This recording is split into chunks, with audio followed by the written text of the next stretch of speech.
Au nom du Père et du Fils et du Saint-Esprit, Amen. Une grande joie d'être là avec toi pour ce temps de Lectio Divina.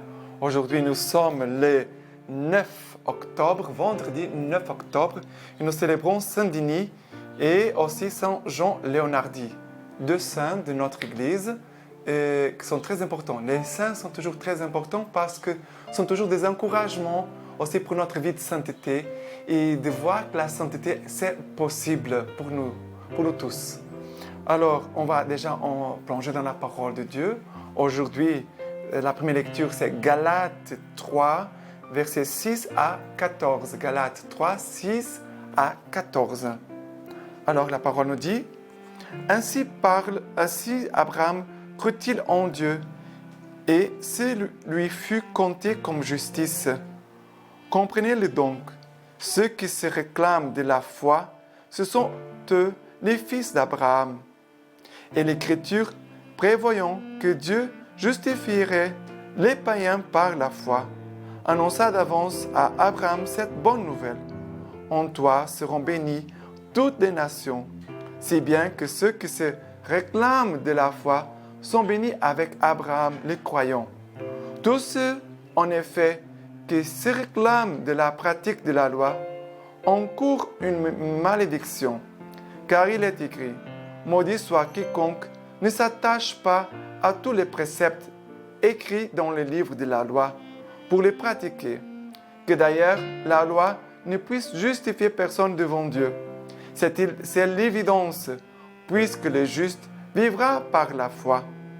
Or, la loi, elle ne procède pas de la foi, mais c'est en pratiquant ces préceptes que l'homme vivra par eux. Le Christ nous a rachetés de cette malédiction de la loi, devenu lui-même malédiction pour nous. Car il est écrit, « Maudit quiconque pend au gibet, afin qu'aux païens passe dans le Christ Jésus la bénédiction d'Abraham, et que par la foi, nous recevions l'esprit de la promesse. » Alors, déjà ici une phrase très, très forte. Le juste vivra par la foi. On peut dire, même pour nous, on pourrait dire, le juste, toi et moi, qui sommes appelés à être justes, nous devons vivre par la foi. Nous devons vivre de la foi. La foi, c'est un don de Dieu, oui. C'est une vertu théologale. La foi, l'espérance, la charité. Ça veut dire que c'est un cadeau que Dieu nous a donné au jour de notre baptême. Voilà, bon, un cadeau que Dieu nous a fait. Mais la foi, on la nourrit pas. La foi ne se développe pas. C'est comme une semence. Si on l'arrose, si on prend soin d'elle, si on la nourrit, elle va développer, elle va grandir. Mais souvent, il y a dans le monde des chrétiens qui ont reçu le baptême et c'est tout. Voilà. Ils ont reçu un don de la foi. Mais la foi n'arrive pas à toucher la vie vraiment de la personne. Elle peut avoir un sens du spirituel, mais la foi n'aboutit pas. Et c'est pour cela que ici nous parle de la foi et de la loi aussi. Et en même temps, c'est beau de voir que l'Écriture prévoyait que Dieu justifierait les païens par la foi, annonçant d'avance à Abraham cette bonne nouvelle. En toi seront bénies toutes les nations. Et le Seigneur nous dit la même chose pour nous. En toi seront bénies toutes les nations de la terre. Ça veut dire que tu seras une bénédiction pour les autres, mais à partir de la foi. La foi, c'est l'attachement au Christ. La foi, c'est de croire à des réalités qu'on ne voit pas, qui sont invisibles, mais qu'on sait qu'elles sont réelles. Je ne vois pas l'énergie, l'électricité, mais je sais qu'elle est là. Si je mets ma main dans la prise, je vais prendre un coup et je vais voir, il a ici de l'énergie. En toi seront bénies toutes les nations. C'est vrai que le Seigneur veut faire de nous une bénédiction pour tous. Le Seigneur veut faire de nous une bénédiction pour notre monde. Mais c'est vrai ici qu'il dit La loi, qui d'ailleurs, la loi ne puisse justifier personne devant Dieu. C'est l'évidence, puisque le juste vivra par la foi. Ça veut dire, ce qui va nous justifier, c'est la foi. C'est la vie dans le Christ, en Christ, pour le Christ. C'est cela qui va nous justifier. Ce n'est pas la loi. Quelqu'un qui pratique la loi pour la pratiquer seulement, Dieu n'a pas touché son intimité, n'a pas touché son cœur, n'a pas touché son temps peut-être. Parce que la personne, c'est elle qui maîtrise sa vie, c'est elle qui conduit tout. Mais quand la foi touche vraiment notre vie, là, ce n'est plus moi qui vis, c'est le Christ qui vit en moi. Et c'est plus moi qui va gérer mon temps, mais c'est Dieu qui va gérer ma vie. Non pas seulement mon temps, mais toute ma vie. Et c'est vrai qu'ici, après, il y a un moment qui dit « Le Christ nous a rachetés de cette malédiction de la loi, devenu lui-même malédiction pour nous.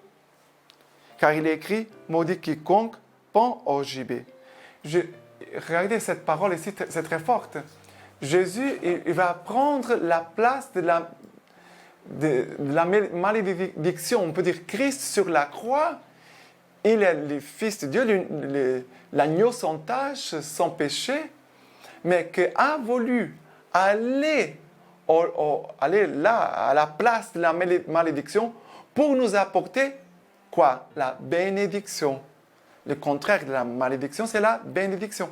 Jésus, sur la croix, prend sur lui tout le mal, mais Jésus, en retour, nous donne la bénédiction, nous donne le salut, nous donne le pardon de nos péchés, nous donne la vie éternelle, nous donne vraiment la conversion, la force de changement de vie. Et après, il dit, afin qu'en païen passe dans le Christ Jésus la bénédiction d'Abraham et que par la foi, nous recevions l'esprit de la promesse. Pour que nous recevions l'esprit. Aussi sur la croix, Jésus, il va rendre l'esprit au Père. Mais Jésus, aussi sur la croix, quand Jésus meurt, il expira, il rend son esprit, mais ce n'est pas seulement l'esprit, ça veut dire la vie, mais Jésus nous rend aussi l'Esprit Saint sur la croix. Jésus souffle, il rend le souffle, mais il nous laisse son souffle de vie. C'est très beau. Maintenant, nous allons voir le psaume. Le psaume, c'est le psaume 111-110. 111-110, versets 1 à 6. Je rends grâce au Seigneur de tout cœur, dans le cercle des justes et l'assemblée. Grandes sont les œuvres du Seigneur, dignes d'étude pour qui les aime. Faste et splendeur son ouvrage. Sa justice demeure à jamais. Il laisse un mémorial de ses merveilles. Le Seigneur est tendresse et pitié. Il donne à qui le craint la nourriture. Il se souvient de son alliance pour toujours. Il fait voir à son peuple la vertu de ses œuvres en lui donnant l'héritage des nations. Mais ici, il dit, il donne à qui le craint la nourriture, il se souvient de son alliance pour toujours. Dieu a fait une alliance avec nous, une alliance éternelle. C'est cela que nous écoutons à chaque Eucharistie. Quand il a la consécration, ça veut dire qu'au moment que le prêtre va dire les mêmes paroles de Jésus, le prêtre en personne à Christ, ça veut dire dans la personne du Christ, qui va dire les paroles de Jésus, ceci est mon corps, ceci est mon sang, et ce pain et ce vin deviennent le corps véritable et le sang véritable du Christ. Le Seigneur se souvient de son alliance. Il a fait une alliance. Dieu ne rompt pas son alliance. Qui sont les infidèles? Toi et moi. Dieu, il est toujours fidèle. Les infidèles, c'est toi et moi. Nous sommes appelés à vivre par la foi. Aussi, le juste vivra par sa fidélité. C'est aussi notre traduction. Nous sommes appelés à vivre de la fidélité de Dieu pour que nous soyons fidèles comme Dieu, il est fidèle. Et aussi, il fait voir à son peuple la vertu de ses œuvres. Le Seigneur fait voir la vertu de ses œuvres. Pourquoi? Parce qu'en voyant la vertu de ses œuvres, nous devenions des gens, des personnes qui ont de la vertu, vertueux. Le Seigneur veut nous faire passer du péché à la vertu, du péché à la sainteté, du péché au bien, du péché à la bénédiction. C'est cela, très important. En lui donnant l'héritage des nations. Dieu veut nous donner son héritage. Son héritage, c'est le ciel, la vie éternelle. Parce que le but de notre vie, c'est le ciel. Nous sommes ici-bas, sur cette terre, et le temps que nous sommes ici, c'est un temps que Dieu nous donne pour nous préparer pour la vie éternelle. Et c'est très important de se poser la question, mais comment je suis en train de préparer la vie éternelle? Je me prépare ou pas la vie éternelle? C'est très important.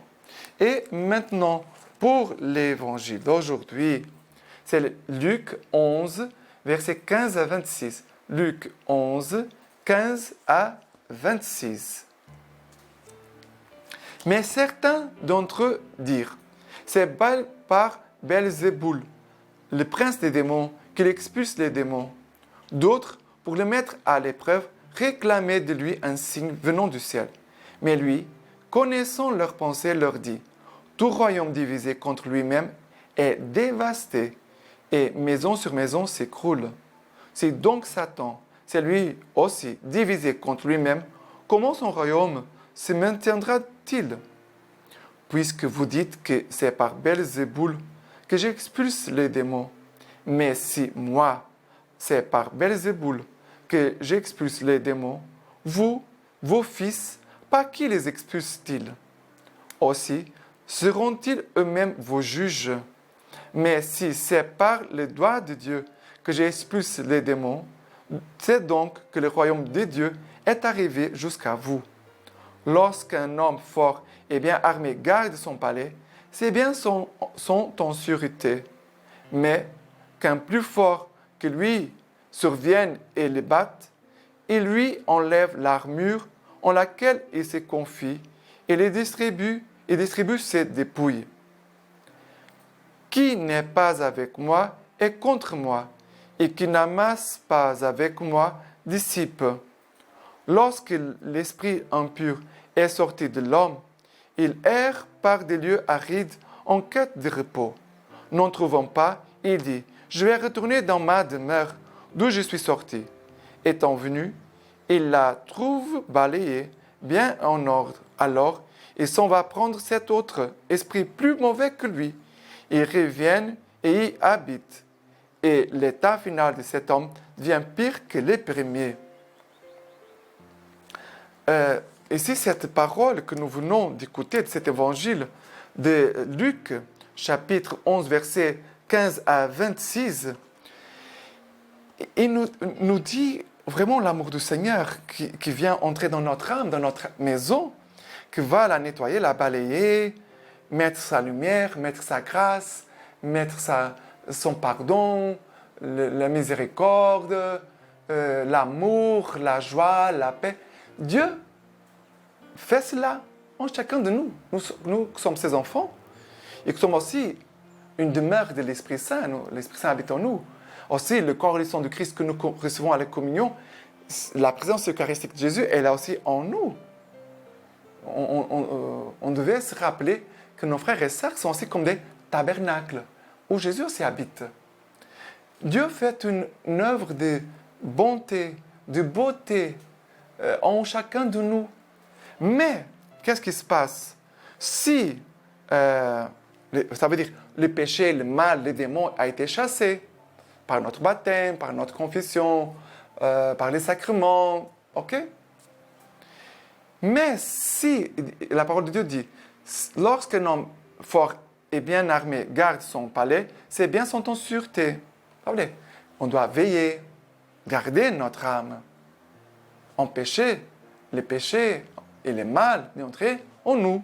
Mais, il dit, mais si on devient lâche, on laisse les choses, la paresse, on ne veille plus, alors qu'est-ce qui se passe? Le démon qui a été sorti, qui est parti, ici on ne parle pas maintenant que de l'exorcisme, hein, parce que le démon exerce aussi des actions sur nous. C'est pour ça que quand tu pêches, tu es en train de faire un péché, tu es sous l'emprise du démon, sous l'influence du démon. Mais après, il a les repentir, et il a la lumière de la parole de Dieu qui nous éclaire, les témoignages de la foi des frères et sœurs, la parole de Dieu, la lectio divina. Alors, chut, les démons, ils reculent. Mais après, qu'est-ce qui se passe? Il est parti, mais il dit que la parole de Dieu, en n'en trouvant pas, les démons va dire, je vais retourner dans ma demeure d'où je suis sorti. Étant venu, il la trouve balayée, bien en ordre. Il va dire, cette maison maintenant, elle est très bien, alors je vais m'installer à nouveau. Et la parole de Dieu nous dit qu'il va prendre cet autre esprit plus mauvais que lui, revienne et habite dans cette âme. Il dit que l'état final de cet homme devient pire que les premiers. Ça veut dire, c'est pour cela qu'on vit des moments forts de conversion, de changement de vie, de rencontre personnelle avec Jésus, d'expériences profondes de l'amour de Dieu, de la présence de Dieu dans nos vies, mais on ne doit pas après laisser tomber tout. On doit toujours garder cette vie de foi, bien la nourrir, la fortifier, parce qu'on sait très bien que le démon viendra toujours pour combattre.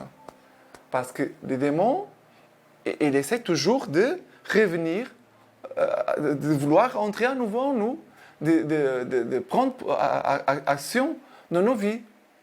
C'est pour cela que, par rapport à nos péchés que nous avons faits, on doit toujours avoir une grande vigilance, de ne pas croire, moi je faisais des péchés avant, mais maintenant je ne fais plus.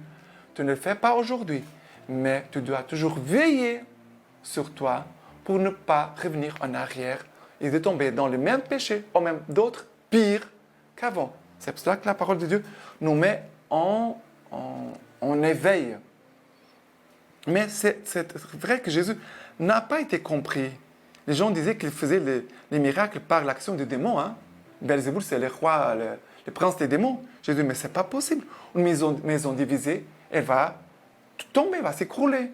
Et ça, c'est aussi une phrase très forte. Une maison, une famille, une âme divisée, elle va s'écrouler. Elle ne peut pas se tenir. Et Jésus va dire, mais je sais que j'ai fait, c'est par les doigts de Dieu. Ça, vous savez, par l'action de l'Esprit Saint. Ce que j'ai fait, c'est par l'action de l'Esprit Saint. Et en finissant, je vous encourage, chaque jour, demandez, même plusieurs fois pendant votre journée, l'Esprit Saint, les conseils, la force, la sagesse, la prudence, la justice de l'Esprit Saint sur chacun de vous. Pour toi et pour moi. Il faut la demander plusieurs fois pendant notre journée. D'accord? Mais tout de suite, le matin, quand tu te réveilles. Nous célébrons alors Saint-Denis. Et je voulais... Saint-Denis, c'est le premier évêque de Paris qui subit les martyrs vers le milieu du IIIe siècle. Voilà, c'est le premier évêque de Paris. Mais je voudrais vous laisser l'homélie de saint Ambroise sur le psaume 118. Lorsqu'il y a beaucoup de persécutions, il y a beaucoup de martyrs. Chaque jour, tu es témoin du Christ.